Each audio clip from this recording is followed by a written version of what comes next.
আপনাদের কোরআন আর হাদিস মূর্তি পূজাকে নিষিদ্ধ করেছে। তবে আপনি অন্য ধর্মগুলো দেখেন, খ্রিস্টান ধর্ম অথবা ধরেন বৌদ্ধ ধর্ম, চাইনিজ ধর্ম, জৈন ধর্ম, অন্য সব ধর্মেই দেখবেন মূর্তি পূজা আছে। আপনারা মুসলিমরা পৃথিবীর সংখ্যার মাত্র 15 থেকে 20% হবেন সব মিলিয়ে, এটা শতকরা হিসাবে। তাহলে অন্যরা কি ভুল করছে? খ্রিস্টান ধর্মটা দেখেন, এক মিনিট, যে কোনো অ্যাংলিকান চার্চ অথবা Russian orthodox, Greek orthodox, Catholic বা প্রোটেস্ট্যান্ট, চীনে দেখেন অনেক বড় মূর্তি ঈশ্বরের। তাহলে এরা সবাই ভুল? খুবই সুন্দর প্রশ্ন করলেন। তিনি বললেন পৃথিবীতে মুসলিম আনুমানিক 15 থেকে 20%, কেউ বলে 25%, সে যাই হোক, আপনি বললেন 15 থেকে 20%, আচ্ছা মেনে নিলাম। আপনি বললেন যে খ্রিস্টানরা তারা মূর্তি পূজা করে, আমিও একমত। আপনি বললেন যে বৌদ্ধরা বিশাল মূর্তি বানায়, তারা কি সবাই ভুল? ভাই, ইসলামে সংখ্যাগুরু হলে জেতা যায় না। ইসলামে সত্য সবার উপরে। বেশিরভাগ মানুষ এই কয়েকশো বছর আগেও মনে করত পৃথিবীর সমতল।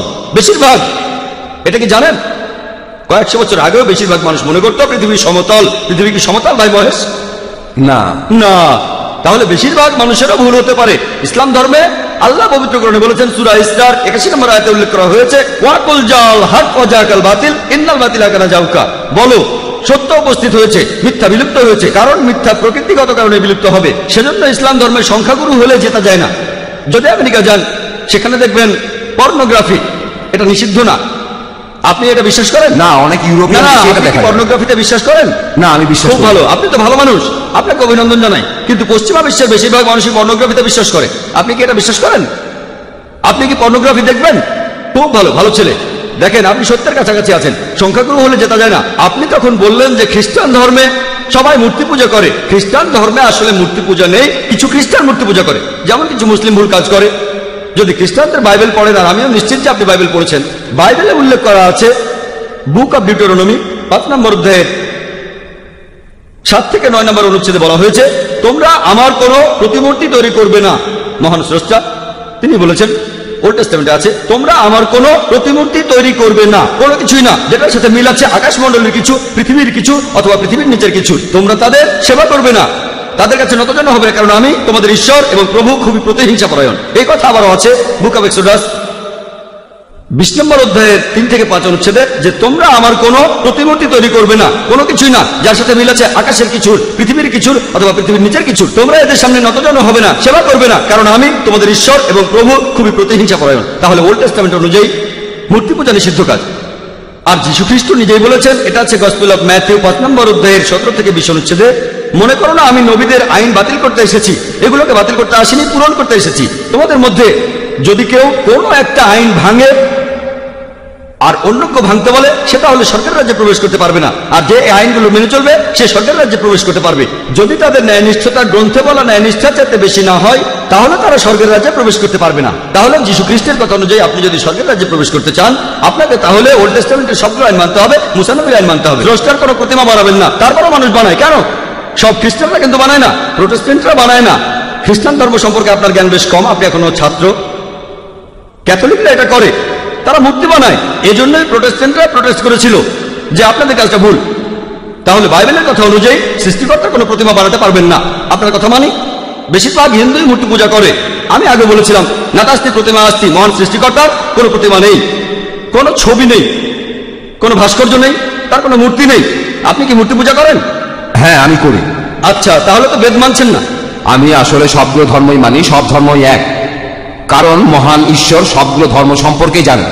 ভাই, আপনি যদি সবগুলো ধর্ম বিশ্বাস করেন, তার মানে আপনি অন্য ধর্ম পালন করছেন কিনা জানি না, তবে হিন্দু ধর্ম পালন করছেন না। আপনি হিন্দু ধর্ম পালন করছেন না। আমি আপনাকে বলি, ঈশ্বর তো ঘুমাচ্ছেন না, তিনি সবই জানেন। তিনি তো সবকিছু সৃষ্টি করেছেন, সবকিছু, তাই তিনি সবগুলো ধর্ম সম্পর্কেই জানেন, যেমন ইসলাম। ভাই, আপনি একবারে একটা প্রশ্ন করেন, লম্বা লাইন দেখা যাচ্ছে, এই প্রশ্নটার উত্তর দিচ্ছি, এরপরে লাইনের পেছনে গিয়ে দাঁড়াবেন, তারপর সময় আসলে প্রশ্ন করবেন, ঠিক আছে? প্রশ্ন করেছেন যে ঈশ্বর কি ঘুমাচ্ছেন? আল্লাহ এই কথার উত্তর দিয়েছেন পবিত্র কোরআনে সূরা বাকারার 255 নম্বর আয়াতে উল্লেখ করা হয়েছে।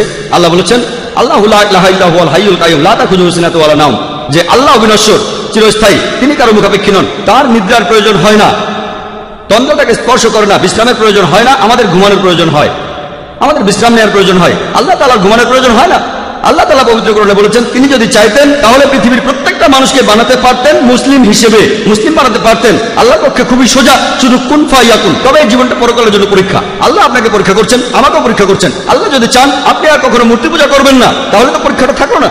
পরীক্ষাটা হচ্ছে আল্লাহ আপনাকে কিছু আইন দিয়েছেন, এখন আপনি সেগুলো মানবেন কি মানবেন না। আপনি নাকি সবগুলো ধর্মই মানেন, কিন্তু আপনি তো হিন্দু ধর্ম মানছেন না, আপনি তো ইসলাম মানছেন না, আপনি তো খ্রিস্টান ধর্ম মানছেন না, শিখ ধর্ম মানছেন না, বৌদ্ধ ধর্ম মানছেন না। আমাকে এমন কোন কথা দেখান যেখানে ধর্মপট বলছে, বৌদ্ধ যে কোনো গ্রন্থ বলছে যে বুদ্ধ তার মূর্তি বানাতে বলেছেন। তিনি কখনোই বলেননি। বুদ্ধ কোথায় বলছেন? আগামীকাল ধরেন কোন মুসলিম যে নবীজি মুহাম্মদ সাল্লাল্লাহু আলাইহি সাল্লামের মূর্তি বানালো, সে যদি মূর্তি বানিয়ে তার পূজা করে, আমি বলবো সেটা ভুল। নবীজি কখনোই তার মূর্তি বানাতে বলেননি। এখন কিছু মানুষ যদি কোনো ভুল কাজ করে থাকে, হোক তারা সংখ্যালঘু বা সংখ্যাগুরু, সেটা তখন সত্যি হয়ে যায় না। গৌতম বুদ্ধ কখনোই তার মূর্তি বানাতে বলেননি। এখন কেউ এই মূর্তিগুলোর বিরুদ্ধে গেলে সে আসলে বৌদ্ধদের ধর্ম পালনে সাহায্য করছে। শুধু বুদ্ধের একটা বিশাল মূর্তি বানিয়েছে বলেই তারা বুদ্ধকে মানে, এমনটা কিন্তু ঠিক না। সেজন্য আমি বলেছি, যদি কোনো ধর্মকে বুঝতে চান, অনুসারীদের দেখবেন না, ভাই মহেশ আমাকে দেখবেন না, ধর্মগ্রন্থগুলোকে দেখেন, পবিত্র কোরআন দেখেন, পবিত্র কোরআন পড়েন, আপনাদের বেদ পড়েন, যেগুলো কমন সেগুলো মেনে চলেন, আর যেগুলো কমন না সেগুলো পরে দেখবেন। আপনি নাকি সব ধর্মই পালন করেন, আপনি তো হিন্দু ধর্ম মানছেন না, খ্রিস্টান ধর্ম মানছেন না, ইসলাম ধর্ম মানছেন না, সবগুলো তো পরের কথা। আমি বলছি অন্তত পক্ষে কমন জিনিসগুলো আপনি মেনে চলেন, যেগুলো কমন না সেটা নিয়ে পরে কথা বলবো। আপনি তো কমন জিনিসগুলো মেনে চলছেন না, সবগুলো মানা তো পরের কথা। যেদিন আপনি মূর্তি পূজা বন্ধ করবেন, সেদিন আমি এই কথা বলতে পারবো যে আপনি সবগুলো ধর্মের সবচেয়ে প্রধান কথাটা মানছেন। যেদিন আপনি মুহাম্মদ সাল্লাল্লাহু আলাইহি সাল্লামকে সর্বশেষ চূড়ান্ত নবী হিসেবে মানবেন, সেদিন বলতে পারবো আপনি বেশিরভাগ প্রধান ধর্মের সবচেয়ে প্রধান দুটো কথা মানছেন। আশা করি উত্তরটা পেয়েছেন।